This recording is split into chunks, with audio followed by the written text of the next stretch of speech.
All right, how's it going, my magnificent sons of bitches? Uh, Decided I was gonna go ahead and do a video right before the biggest grift out today, probably of the year. This will be the biggest fucking grift, which is the Superbore, which is what I call the NFL, their final game of the year, their final kayfabe game of the year. The Taylor Grift Bowl is what we should be calling it because it's exactly what the fuck it is. So understand that the NFL hasn't been the same since these motherfuckers started taking knees and went ahead and decided that they're going to contribute the entire fucking product to the State Department. Ever since then, it looks like a product that has been uh, routinely used to go ahead and uh, cater to video game nerds, which, like every fucking product out there, tends to be catered more and more for people who play Pretendo and Wreckbox and all this other fucking shit that they play. And have dilapidated themselves into having like no personality whatsoever. So we have like the lamest. Like football's been really really lame here recently. The so-called people that cover football right here that pretend to be experts, they're not really experts. They're just kind of going off of basic ESPN talking points and whatnot. That includes to here on Twitter, like or YouTube. Where am I at right now? I'm on various platforms. So, like I said last night, that I was going to start making content talking about WWE on my channel for YouTube specifically. Another thing that I'm going to go ahead and start doing is talking about the NFL like we should be talking about the NFL, like the kayfabe that it is. So I'm going to go ahead and start, breaking down these ridiculous garbage ass fucking storylines where you have people out there saying, "Oh, Taylor Swift is bringing in a new whole fan base of what? Cat moms?" That's not going to contribute anything into the NFL product. They're not going to contribute anything to the NFL product whatsoever. Any kind of Swiftie or whatever the fuck. We got nothing against the Swifties. I think that you're fucking kind of brainwashed zombies and whatnot whenever it comes to Taylor Swift, who supposedly has 279 million followers on Instagram. I'm not buying it.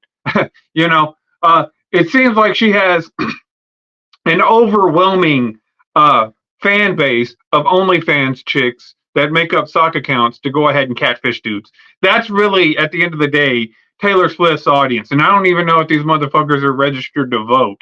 So, I mean, you have the left pushing the Taylor Swift thing. I've heard fucking NFL fans say, "Is it over under? Is Travis Kelce gonna propose to Taylor Swift?"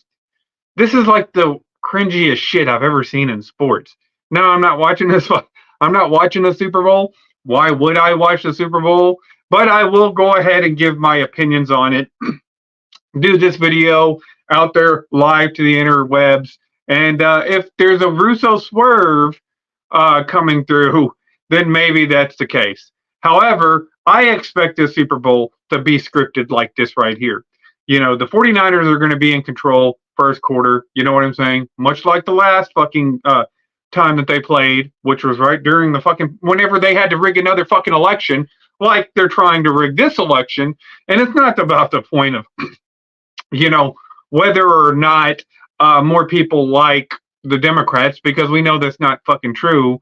We know that they're a horrible party. Both parties are pretty shit, but, ultimately nobody wants to go the fucking progressive commie route. Universally in the country, they don't like the, direction that they've taken the country.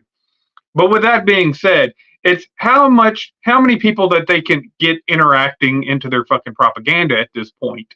Me, myself, I'm not going to interact in the shit. I'll cover the shit for my YouTube channel if I get more followers and fans and whatnot, and rebuild my YouTube channel based on the fucking commentary of this lame ass product. Then I'll go ahead and hijack this lame ass product, talk about this lame ass product as sarcastically as everybody else that's creating videos on YouTube really at the end of the day should, and I'll just go ahead and use this to go ahead and get momentum on my YouTube channel. Because lo and behold, I start covering the truth on YouTube, and then they hit you with a flag all the time. You can't have any kind of real commentary, not any real decent commentary regarding any kind of pragmatism, particularly in politics, on YouTube. So if it's going to be a joke, if the site's going to be a joke, then I'll go ahead and talk about these ridiculous gimmicks and shit. So it's going to be, I'll talk about sports, I'll talk about entertainment, and I'll talk about WWE. But YouTube, this is what you're getting. This is the commentary that you're going to be getting from me. And the other sites, like BitChute, like Twitter, and probably like Facebook, will get a little bit more commentary regards of like religious leanings and in regards of like political commentary. I'm not going to waste my time putting shit that's going to get flagged down on YouTube. So, with that being said, we have the Superbore here, and I'll go ahead and give my expertise analysis, which is going to be better than like fucking Tom Grassi or your urinating tree. I mean, the only problem with these channels and whatnot, these sports channels, is they have to pretend like it's still real. So I may get a system set up. I've got my laptop set up over here. Once I get, a few nuts and bolts put into their places and whatnot, I may go ahead and do a more professional layout for these videos. But right now, this is a commentary that you're going to get. Me talking in my damn bedroom, sitting up here in front of my camera and just giving you how I think it's going to unfold and how the kayfabe's being written in these pretendo fucking Madden-like sports that you're going to sit there and watch. So, with that being said, we have the Christian side, ironically, which is San Fran shithole, right? San Fran shithole is flipped with Dallas. At one point in time, Dallas was a shithole, crime-ridden, had drug dealers, murders, lots of homicide back in the 90s and the 80s through the 90s. Dallas economy really collapsed. And San Francisco was like the Mecca. Now you have it switched right now, where San Francisco is a crime-riddled shithole, and more people are moving to Dallas to flee from the fucking shit that the progressives, because the progressives went from Texas to California, and now that they turned California back into a shithole, now they're moving to Texas. So at some point in time, it may be a good time to go ahead and invest into some cheap property if those prices keep going down into California. Just being real. So you have Brock Purdy out there, which I know that like Stephen Rose really liked Brock Purdy. He really wanted him on the Houston Texans. I'm kind of happy for the kid. He spent years at Iowa State, and he was definitely one of the pieces that ended up making that Ohio State or Iowa State team really run for the years that he was there. So he's accumulated that leadership all of those years, and that's turned into success at the NFL level. And on the other side, you have a poser, a pretender, something that the NFL has scripted for fucking years, and Patrick Mahomes. Patrick Mahomes is the Madden quarterback. He's the guy that throw over there, throwing over his shoulder, shit that you would never see in a professional sport of football. Ever in your life would you ever throw across your body or throw left-handed or throw behind your back or do a backwards pitch and do this all fucking, metal art lemon shit that Patrick Mahomes does. So it looks generic. Everything in football, and I'll be honest with you, I know nothing about feetball. I wanted Lions to let's go, as the kids say nowadays. Yeah, I wanted the Lions as well. It would have been a better story. It would have been more interesting. However, we got a repeat of the fucking Comic-Con Bowl. And so now we're playing the Pandemic Bowl 2.0, that they're trying to do Disease X. And the state's trying to sit there and see how much interest and how much control they really have over society right now. Repeating this, hopefully, I hope the 49ers win. But I don't think that they will. And I'll explain exactly how I think it'll go. So what I expect is that, like, Brock Purdy is a more reliable quarterback than Jimmy G. You know what I'm saying? Jimmy G is a good quarterback, But as far as being able to effectively push the ball downfield, you're going to want Brock Purdy. He's more reliable than Jimmy G was. Jimmy G was a great quarterback. He just, he's not that quarterback that's going to, he's kind of like Alex Smith a little bit. He's a good facilitator, but he's not one of those guys that has the kind of success that Brock Purdy does. Whenever you have somebody sitting there managing a team, pushing the ball downfield, knows how to sustain drives and make his defense stronger, you want Brock Purdy. And so what I expect to happen is that ultimately the 49ers probably have the superior running game to the Kansas City Chiefs, which should win you a Super Bowl, to be honest with you. If you can control the time, if you have a legitimate passer that can get the ball downfield, that control the game clock, that has a reliable running game, and the kind of defense, the style of defense that the 49ers have, they should really walk away with this game in a blowout. Kansas City should not be here for the most part. And I think that actually Baltimore or Houston matches up better with the 49ers than the Kansas City Chiefs. The Kansas City Chiefs are a run and shoot offense, which in history of the NFL, run and shoots offense really don't work that much because you're having to move the offense, you're scoring too quick, your defense wears out, and this allows the other team to go ahead and maneuver their offense in the second half to go ahead and control the game and finish out the game while your defense is floundering and their defense buckles down. You save all your momentum in that first half. They're going to score in the first half. You just go ahead and try to slow that, not really stop that momentum. Let them go ahead, wear out their own defense, and then in the second half is where you beat a run and shoot offense, basically. And this is how it's worked for Miami. This is how it worked in Houston. This is why you don't see a lot of success whenever you have these kind of offenses set up and designed around like a Drew Brees, and even to a smaller degree who did win a Super Bowl, Brett Favre. This is why they don't win as many Super Bowls. But with that being said, the 49ers are built for more success in this, in actual NFL. You know what I'm saying? Not pretendo football, Madden NFL, where everything's scripted and you have to bring in fucking Taylor Grift to go ahead and bring in all her cat moms to go ahead and try and get interest into the Super Bowl and hope it breaks rating numbers or whatever the fuck. I won't be watching it, so I don't know if it's going to break any rating numbers. I just don't see anybody that excited for it, to be honest with you. And as far as I'm concerned, the NFL season is over when the Dallas Cowboys win. There's no such thing as a Super Bowl anymore. It's whoever beats the Dallas Cowboys.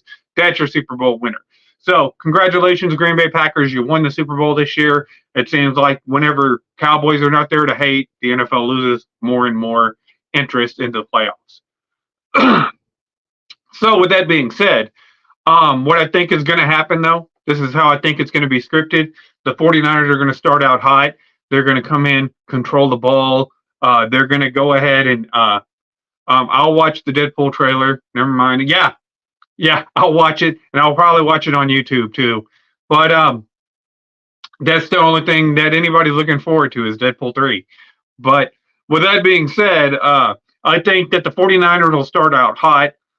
Brock Purdy will control the clock, or control the game on through the air and on the ground. I suspect, I don't know if they're going to get as up there as high as they did last time in 2020, but they're going to jump out to a pretty commanding lead. They're going to sit there and hold Pat Mahomes in that offense to maybe 3 points in the first half, and look at it to being maybe a 21-3 game, maybe a 28-3 game.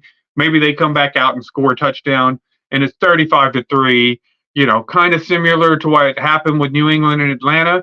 And then what I think is happening is just the opposite of reality, the inverse effect law of the fucking NFL. I think all of a sudden they're not going to be able to do anything.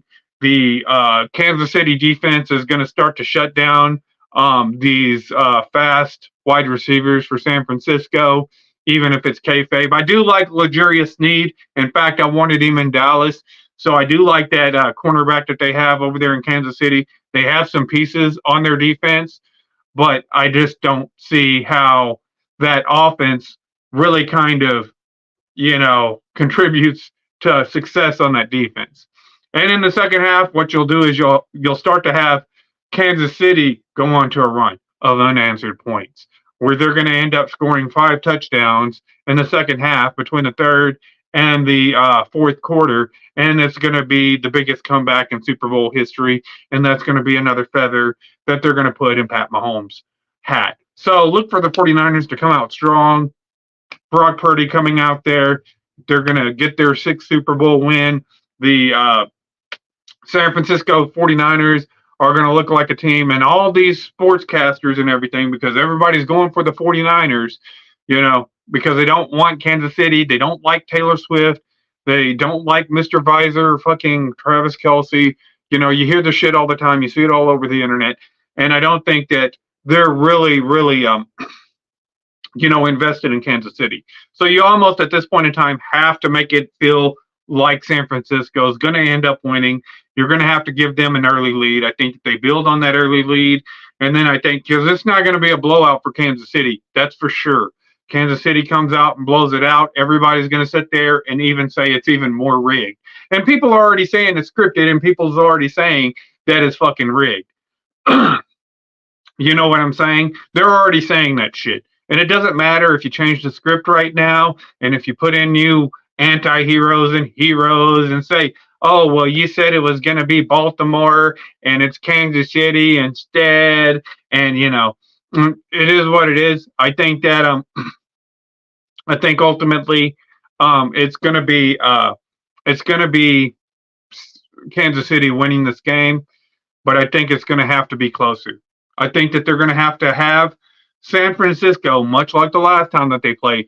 San Francisco jumps out ahead because it's essentially setting up for an election rigging. It's just like the 2020 election. Everybody knew that fucking Donald Trump was going to just destroy Joe Biden because he had more popularity. Nobody even knew who this fucking sedated old man really was, even though he was vice president for the 8 years of the Obama administration. Nobody really gave a shit about Joe Biden.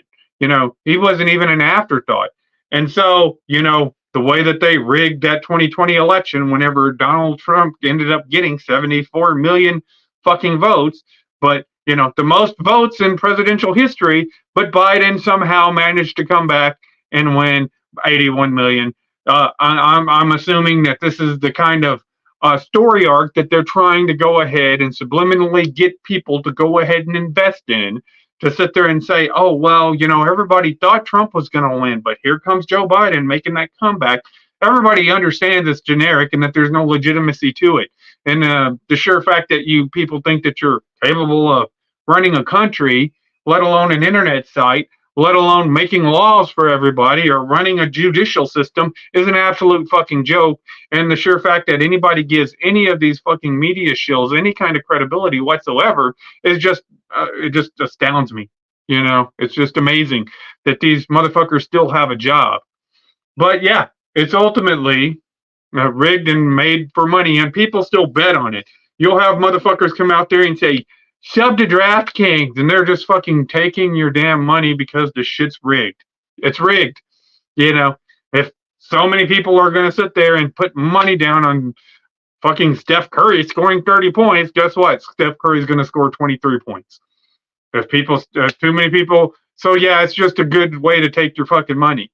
So you have all these people contributing on these fucking placebos, and they understand that it's rigged. You cannot watch this game religiously and cover it for your fucking channels and not understand that these are atrocious calls by the officials, that it's generic ass gameplay that looks like some generic ass Madden shit. You go back and compare the game in the 70s, 80s, and 90s, and watch those games, and then watch today's games, and today's games looks like fucking goofy. But everything right now in fucking mainstream society is goofy looking. It's all generic looking, and it's not going to change until we get rid of some of those bills. So yeah, I figured I would go ahead, do this video. I'm going to start covering more sports stuff, and I'll start covering some more WWE shit. on this channel a little bit more. I'm going to start doing the ratings. I'm going to start comparing the Raw ratings to the SmackDown ratings because all of these hashtag we want Cody virgins and shit, the A&W wrestling fans that should just, migrate their ass out of the fucking business, go back to the fucking, watching the underground shit, the vanilla midget wrestling at your local bars and hubs and shit, at your fucking bingo halls. Go back and stick with that wrestling and leave, anything that's on TV alone. But I'll compare the Raw ratings and the SmackDown ratings each week. I'll even go ahead and throw in some A&W wrestling. And then I'll go ahead and give my football commentary as it pertains to the scripted, rigged NFL, whether it's on draft expertise and the people that I would draft that hypothetically would be the people that I would target if I was actually trying to create a real football team instead of these placebos like your Dak Prescott's and your Pat Mahomes and your Taylor Swift boyfriends and shit. Good video, wrestling getting juicy again. Yeah, I'm probably gonna get back into doing that kind of stuff on YouTube. Twitter and Facebook will I'll probably separate my more political and religious contents to those platforms. I don't really get a lot of views on YouTube anymore. Not a lot of traffic. I actually get more traffic on out of everything on Twitter. But I'll probably upload some of these videos too on, I'll just go ahead and use my Mobizen app and record a lot of these videos, my political and religious videos on BitChute. I'll probably lean more towards BitChute than I will Rumble for putting up my personal content because there's more freedoms and liberties on BitChute than there is on Rumble. I've had a BitChute for years. I like the product as far as what it is. So these products will probably end up finding their way to BitChute. They'll be on Facebook for sure. They'll be on Twitter for sure. And for this channel, for the YouTube part of it, will be nothing but commentary on professional wrestling, getting into the ratings of this generic-ass wrestling product, and then talking about kayfabe NFL storylines, kayfabe basketball storylines, maybe go ahead and get into some MLB, which isn't as cringe as the other two, but there is some little kayfabe storylines in that motherfucker. And we can all roast and laugh and say how ridiculous the bullshit is that these motherfuckers that shouldn't have any jobs, that should be working at a fucking Chipotle somewhere making my fucking burritos and shit. That's their jobs. The people that are in media right now there's a hamburger out there. Or no, there's some wax paper out there somewhere. There's a wax wrapper out there somewhere. And that wax wrapper needs to have a hamburger in it. And it needs to be wrapped around the hamburger and then served to me, mustard all the way, And I believe that all these motherfuckers that should be wrapping these hamburgers in this wax paper are now working in journalism, media, and whatnot. Like I said, the journalists are the dumbest motherfuckers on the internet. They're stupid. I mean, I haven't met one. Even like the right-wing shit. I was listening to the Tucker Carlson, and I'm like, man, Tucker Carlson's going to get this. He's going to understand the Putin interview. He's going to be able to go ahead and dissect this interview and explain it to his audience what Putin was talking about. And this motherfucker looked as fucking confused as Joe Biden. I don't know what the hell he's talking about. You don't know about Savota. You don't know about the geopolitics. You don't know about the Arabic Springs that they're trying to go ahead and build an epicenter around. It's only been on the internet for fucking years. It's only been on the internet for years. How they're attacking the dollar. From one side, they're attacking it with sanctions and saying, oh, you can't use our dollar to these other countries who would be willing to go ahead and accept and use our dollar. And then on the other side, you have fucking the Democrats over there, like it's a fucking debit card where they just keep charge, where they keep inflating the money and whatnot. This is pretty much the shit that fucking Putin laid down, pure and simple, where he's sitting there saying how they're aggressively trying to enact a third world war, which they were trying to do whenever I was in the military. And all of a sudden, everybody's fucking clueless on the right. I don't understand what this is supposed to mean. What the fuck are you talking about? It's pretty cut and clear. The shit that he's saying, the shit that Putin was saying, I watched the interview. I didn't know what to expect. But whenever I heard Tucker Carlson and the translation of what he said, because I don't know, he could have been sitting there saying some other shit because I don't speak Russian.